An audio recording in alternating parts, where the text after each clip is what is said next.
దేవునికి స్తోత్రం. హల్లెలూయా. యోబు గారు ఏం చేశారండి? అరుణోదయ కాలములో లేచాడంట.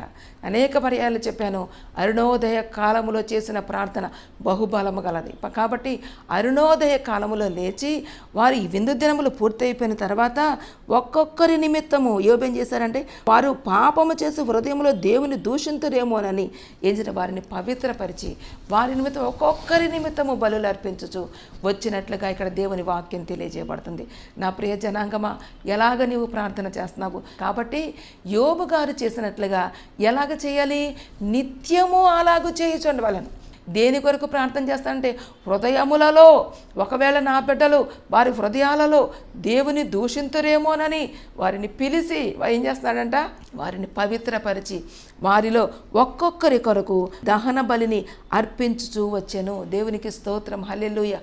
దహన బలి ఏమవ్వాలంటే, మన హృదయంలో దహన బలి అంటే అది బూడిదైపోవాలి పరిస్థితి. ఎటువంటి ఏది లేదు ప్రభువా, నేను రిక్తురాలనయ్యా, నేను దీనురాల్ని, ఏ అతిశయము నాలో లేదు ప్రభువా, నా అతిశయము నీవే ప్రభువా అని చెప్పి మొదటిగా మనలను మనం తగ్గించుకొని దేవుని సన్నిధిలో బిడ్డల కొరకు ప్రార్థించే తల్లిదండ్రులుగా మీరు నేను ఉండాలి.